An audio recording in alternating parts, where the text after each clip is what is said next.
मित्रों नमस्कार।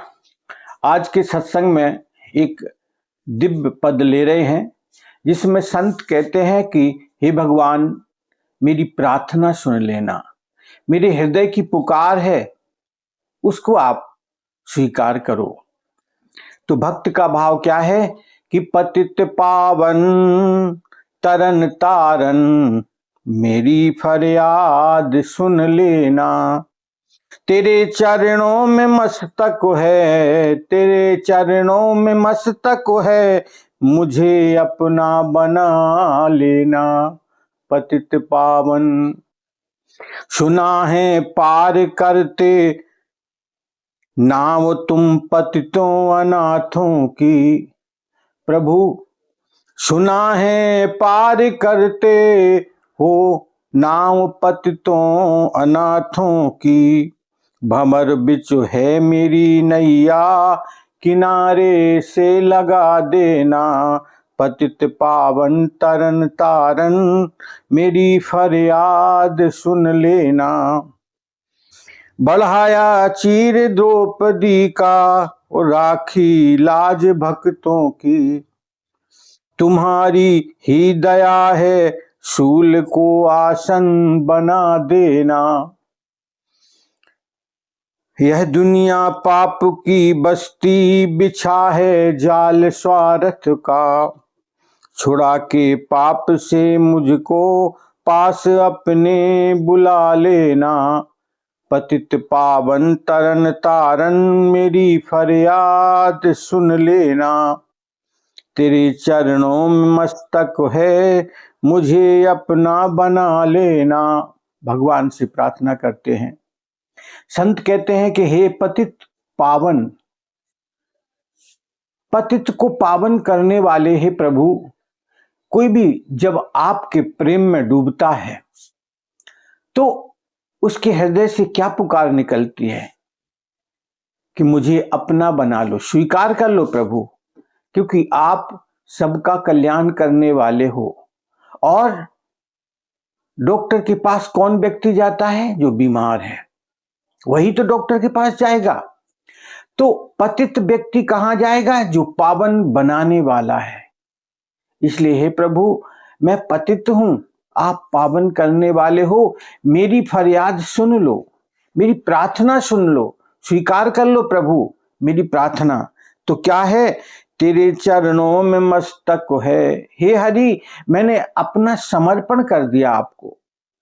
आपके चरणार बिंदों में, भगवान के चरण बिंद कहां पर है भाई? निराकार में, उस अंतर आकाश में परमात्मा के चरण चिन्ह है। और वहां कोई भक्त अगर अपनी प्रार्थना करता है तो परमात्मा जल्दी स्वीकार कर लेता है, क्योंकि उनके चरणार बिंद बहुत अद्भुत है। मुझे अपना बना लेना, और ये प्रार्थना वो बड़ी सुंदर करता है। लेकिन सुंदर बात कहते हैं बाबा तुलसीदास जी। वो भी क्या कहते हैं कि ईश्वर अंश जीव अविनाशी, चेतन अमल सहज सुख राशि। बाबा जी तो ये बात ऐलान कर दिया कि भाई तुम पतित और पावन करने वाले परमात्मा हैं। लेकिन वो बड़ी सुंदर बात कहते हैं कि जीव जो तुम्हारे अंदर विद्यमान है, परमात्मा का वो अंश है भाई। तो परमात्मा से कोई अलग कैसे हो सकता है? हरि से कोई बाहर जा ही नहीं सकता है। हरि में ही उसका निवास है और रहेगा, उससे अलग नहीं। ये केवल भ्रम हो सकता है, और भ्रम को तोड़ने के लिए कहते हैं ईश्वर अंश जीव अविनाशी। अविनाशी है ये जो चैतन्य आत्मा है, और वो चैतन्य है। और कैसा है? सहज सुख राशि।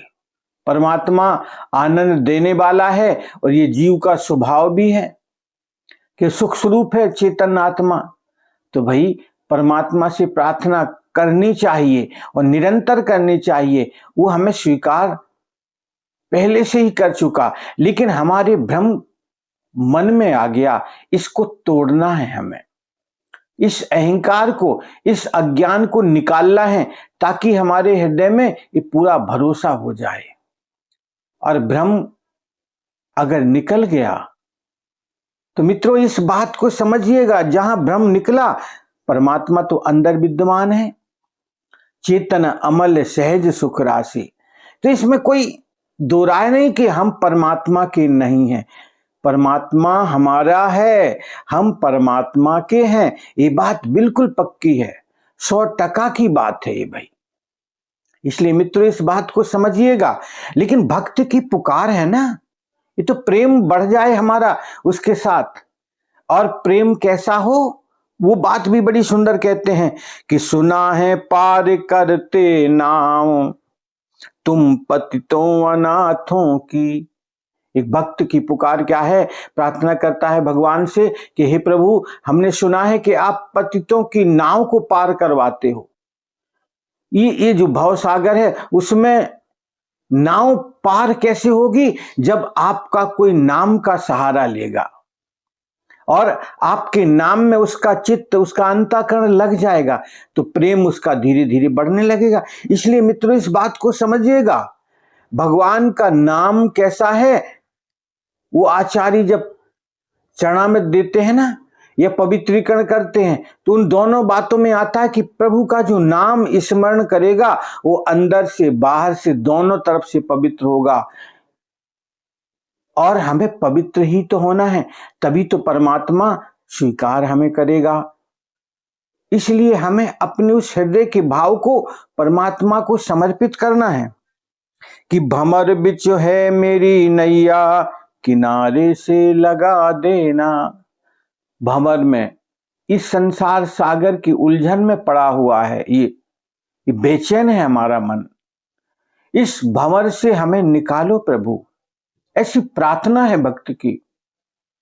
पार आप ही लगा सकते हो।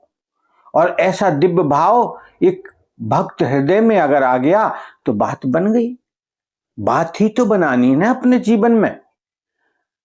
अज्ञान, अस्मिता, राग, द्वेषा, पंच क्लेशा, इससे हमें मुक्त होना है भाई। और मुक्ति तभी है जब प्रभु का प्रेम प्रकट हो जाए हृदय में, और प्रेम हुआ तो ये सारा तिमिर अंधकार निकल जाता है। इसलिए बहुत सुंदर उदाहरण देते हैं, कहते हैं बढ़ाया चीर द्रौपदी का। आपने पुकार की जब द्रौपदी ने सच्चे हृदय से, तो आपने चीर वस्त्र बढ़ा दिया उनका। और राखी लाज भक्तों की, भक्तों की आपने लाज रखी है, उनका मान बढ़ाया है। आपको जो स्मरण करता है उस सब की रक्षा तो आप ही करते हो। योग क्षेम बहाम्यम, परमात्मा गीता में बड़ी सुंदर बात कहते हैं कि मैं दिलाता भी हूं और बहन करता हूं, सुरक्षित भी रखता हूं। इसलिए परमात्मा बहुत अद्भुत भाव से भक्तों की हृदय की पुकार को सुनते हैं, और हृदय के भाव को भी वो जानते हैं और वही तो पूरा करते हैं। क्योंकि इस जगत में कौन ऐसा है जो अहेतु की कृपा करने वाला हो परमात्मा के अलावा। और दूसरा संसार में है भी कौन, वही तो कृपा करेगा जिसमें सामर्थ्य है। तो प्रभु के अलावा कोई संसार में हमारी मदद नहीं कर सकता है। भक्त की ऐसी दिव्य पुकार है। इसलिए मित्रों इस बात को समझिएगा, तुम्हारी ही दया है शूल को आसन बना देना। ये जो शूल है, कांटा है, वो आसन में बदल जाता है, सुख आसन हो जाता है। और ऐसा अद्भुत भाव केवल हरि में ही है। केवल वही हमारी रक्षा कर सकता है, वही हमारे शूल को परिवर्तित करके सुंदर सुखासन बना सकता है, और बनाता है प्रभु। इसलिए तो भक्त बार बार प्रार्थना करते हैं कि पतित पावन है तरन तारन, मेरी फरियाद सुन लेना, मेरी विनती सुन लो प्रभु।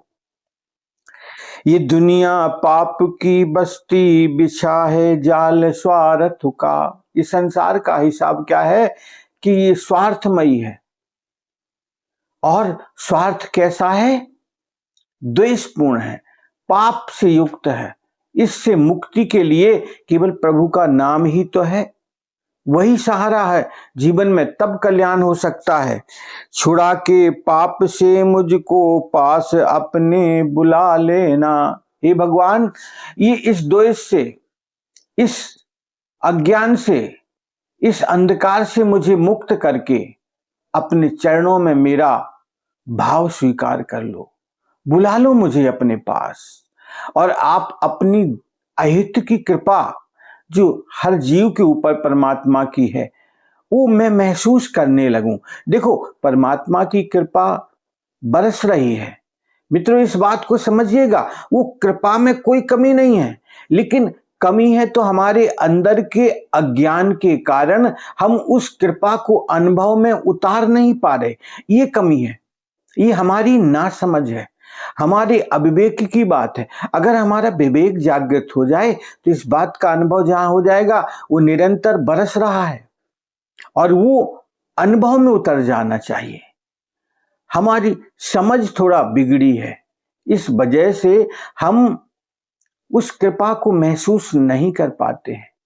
तो मित्रों, इस बात को हमें समझना है और अपने हृदय को, जो मंदिर में परमात्मा स्थित है, जहां विश्राम है उनका, जहां रहते हैं, उसका अनुभव हमें अपने इसी जीवन में करना है, तब बात बनेगी। क्योंकि जीवन केवल यही नहीं है जो अभी मिला हुआ है, ये महाजीवन है, ये चलता ही रहेगा क्रम। जब तक मोक्ष को उपलब्ध नहीं हुए तब तक नया नया जीवन मिलता ही रहेगा।